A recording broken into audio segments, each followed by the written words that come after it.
네, 입장해주신 모두 모두 반갑습니다. 입장해주신 분들 모두 반가워요. 자, 오늘도 힘차게 한번 달려보도록 하겠습니다. 지난주 시장 정리를 살짝 하고 한번 넘어가 보도록 할게요. 지난주 시장을 한 줄로 풀어드리자면 이 뉴스 하나로 다 했다, 이렇게 이야기를 드릴 수가 있을 것 같아요. 9월 금리 인하 기대감, 이번 주 이제부터 파월의 입 주목. 금요일날 비농업 고용지수가 생각보다 긍정적으로 나왔어요. 실업률도 많이 올라갔고, 그리고 비농업 고용지수도 이제 상승세가 조금 둔화되는 듯한 움직임이 나오고 있다 보니까 우리가 그토록 기대했던 임금 인플레이션이 둔화되고 있다. 제가 입에 닳도록도 이야기했던 내용이 이 내용이지 않습니까? 고용 쪽에서 좀 해답을 찾아야 되고, 고용이 조금 완화가 돼야 우리가 시장이 또 나아갈 수 있는 여건이 좀 마련될 수가 있다.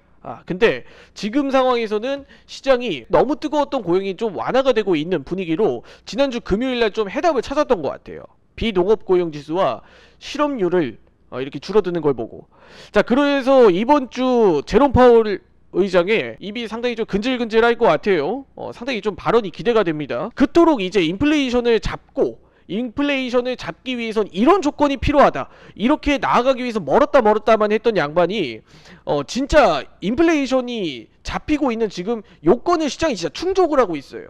예. 그러니까 나스닥이 지금 사상 최고치를 지금 달리고 있는 것도 이해는 됩니다. 납득이 돼요. 충분히 그럴 만한 이유가 있는 상황입니다, 현재. 예. 그래서 이제 고용 쪽이 긍정적으로 나왔고, 이제 제롬 파월 의장이 입에서 좋은 이야기만 기대하면 되는가?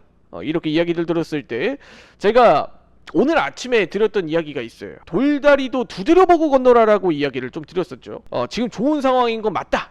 이거는 충분히 저도 이해를 합니다. 그런데 이제 CPI든 이제 금리 인하든 이런 부분들에서 좀 확답을 우리가 얻고 가자, 이겁니다. 최근 시장에서 가장 우려했던 게 어떤 부분이라고 좀 이야기를 드렸죠. 열심히 쌓아놓은 것까지는 이해가 된다라고 이야기를 드렸습니다. 그런데 이 쌓아놓은 탑들이 전부 다 한방에 무너지게 될 경우, 그때는 감당 못할 눈덩이처럼 시장이 하락으로 불어날 수가 있기 때문에 우리가 이걸 집중해서 지금은 가야 되는 상황이다, 이 부분만 경계하고 하자, 그런 의미로 돌다리도 두드려보고 건너라 라고 이야기를 좀 드렸었죠. 자, 여기까지 좀 이야기를 드리고, 이제 이번 주 시장에 왜 이런 이야기를 좀 드리는가에 대해서 한번 경제지표 일정과 함께 좀 살펴보도록 할게요. 크게 한 두 가지 정도예요. 크게 두 가지. 일단 첫 번째, 이제 내일 화요일 날이죠. 화요일 날 발표를 앞두고 있는 이 제롬 파월 의장의 연설. 저는 일단 이거는 제가 이야기를 드렸던 것처럼 크게 문제가 될 거라고 보진 않습니다. 왜? 현재까지 제롬 파월 의장이 이렇게 입을 해벌쭉 벌릴 만한 지금 시장이 상황이 계속 나오고 있기 때문에 저는 좋은 이야기가 나올 거라고 봐요. 이제 제롬 파월 의장을 좀 두려워하지 않아도 될 것 같습니다. 이렇게 좀 생각이 드는데, 하필 또 이 이야기를 하기 전전날이네. 이틀 뒤에 이제 CPI가 발표가 되어 있어요. CPI 발표가 예정이 되어 있다 보니까 이 CPI가 지금 목요일날 이제 발표가 예정이 되어 있다라고 했죠. 소비자 물가지수잖아요. 우리가 이제 귀에 닳고 우리가 너무 많이 들었던 이야기, CPI, 소비자 물가지수. 지난번에 이게 좋게 나왔기 때문에 시장이 지금 180도 완전히 뒤바뀐 거죠. 더 상승을 줘도 충분하다, 이런 형태로. 그러면은 이번 CPI도 예상치 부합이나 좀 좋은 데이터를 다들 기대를 하고 있을 거예요, 분명. 시장에서. 그래서 저도 이번 CPI까지는 확실하게 좀 확인을 해보고 가자, 이렇게 좀 이야기를 드리고 싶어요. 왜 그러냐면 제가 돌다리도 두드려보고 건너라라고 이야기를 드렸던 게, 다시 한번 강조드리지만 공든 탑이 한 번에 무너지는 것만큼 우리에게 허탈감을 주는 것도 없어요, 시장이. 그래서 소비자 물가지수든 제롬 파월 의장이든 우리가 확실하게 이 부분들이 해소되는 걸 보고 대응해도 늦지 않는다라는 거죠. 이게 여러분들도 최근 들어서 시장을 많이 경험해 보시면서 느끼셨을 거예요. 지표가 이제 나오기 전에 투자하는 게 아니라 지표가 나오고 나서 그 이후에 시장이 받아들이는 방향성을 보고 투자해도 늦지 않는다라는 거예요. 그래서 제가 항상 투자자분들에게 강조를 드리고 싶었던 게, 돌다리를 제발 두드려보고 건너세요 라는 이야기를 좀 드리고 싶어요. 항상 베팅성 매매보다는 지금 시장에서는 시장이 어떻게 바뀌어 나올지 모르는 상황이기 때문에 항상 시장에 안전벨트를 메고 대응해서 나쁠 건 없다. 자, 이 부분들입니다. 자, 일단은 이런 내용들이 왜 공든 탑을 다 무너뜨리는 한방이 좀 나올 수도 있냐 이렇게 이야기를 드렸을 때, 여러분들이 금리 인하가 시작이 된다라고 하고 금리가 이제 낮아진다라고 하면 그러면은 시장을 괴롭혔던 금리가 없어지니까 앞으로 시장 더 좋아지는 거 아니야? 이거 나스닥 2만 2천, 2만 5천도 가겠는데? 라고 생각해 주시는 분들 있으셨을 거예요. 여기서 금리가 이제 인상이 됐을 때, 금리 인상을 했을 때 시장을 밀어냈으니 금리 인하를 할 때는 반대로 시장을 올리겠구나, 이렇게 생각해 주시는 분들이 분명 있으실 겁니다. 자, 일단 이 부분들은 제가 9월 금리 인하 시나리오, 이 부분들을 과거 2020년 닷컴 버블과 한번 비교해서 한번 설명을 드려볼게요. 과거 이전에도 닷컴 버블 때도 동일한 양상이었다. 이 아마 차트나 이 이미지는 여러분들이 많이 보셨을 거예요. 자, 이거 좀 화면 좀 키워드릴게요. 닷컴 버블. 이 닷컴 버블 당시에 기준금리와 나스닥 시장의 상관관계입니다, 여러분. 지수의 거품과 기준금리와 금리 인상 인하는 크게 상관이 없다라는 거예요. 예.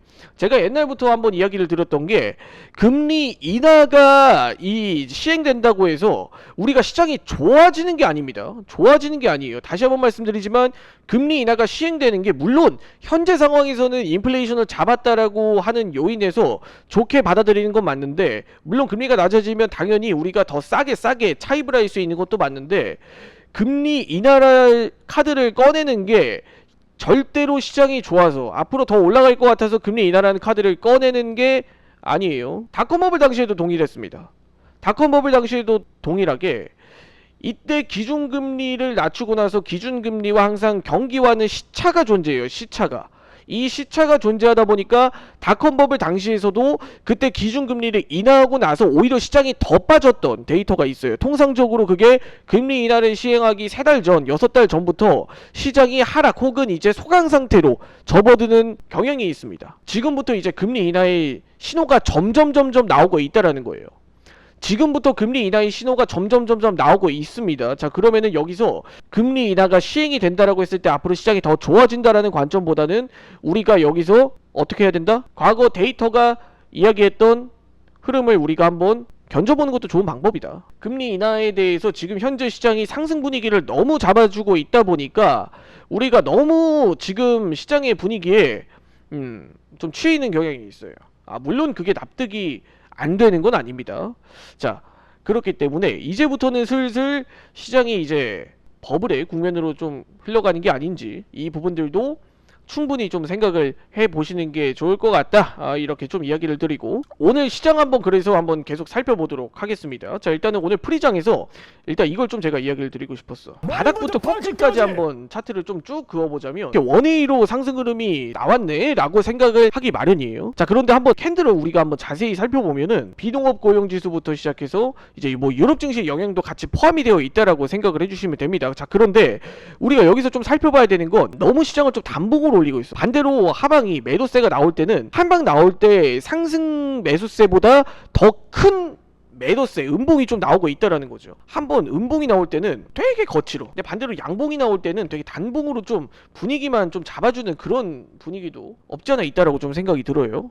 그렇기 때문에 오늘 시장은 본장 들어서 항상 이런 시장의 뭐 패턴 중 하나인데, 프리장에서 이 매수세를 다 끌어올렸으면 본장에서 막상 힘이 부족한 경우도 본장대선 이게 차익 실현 매물로 쏟아지는 경우도 일반적인 패턴입니다. 자, 그래서 어찌됐건 일단 좋은 시장 분위기를 좀 따라는 가되, 지금 결국에는 본장을 대응할 때 중요한 건 얘네들이 지금 새로운 신고가 패턴을 형성하느냐, 아니면 이게 전부 다 차익 실현 매물로 좀 이어질 것이냐, 이 부분들을 봐야 될 것 같아요. 일단 1봉상에는 지금 또 신고가를 좀 달리고 있죠, 지금 분위기가. 자, 그리고 5분봉상에는 지금 프리장에서 이미 상승 캔들이 거의 다 좀 나온 걸로 좀 보여요. 물론 본장대선 어떻게 될지 모릅니다. 예, 이게 또 차익 실현 매물로 이어질지, 그게 아니면 또 새로운 역사를 좀 갱신하는지, 이 부분들이 가장 중요한 부분이죠.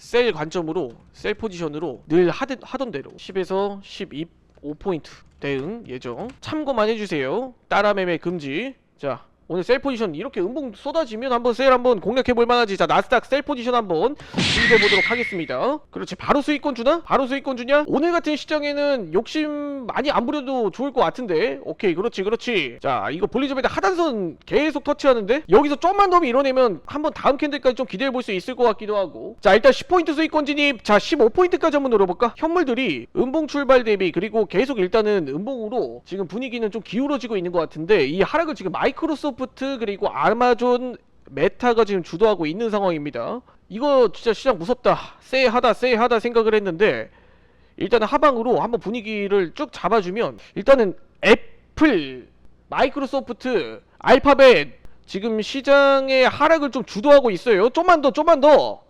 자, 쭉쭉쭉. 자, 그렇지. 12포인트, 14포인트, 250불, 260불. 자, 여기까지만. 오케이.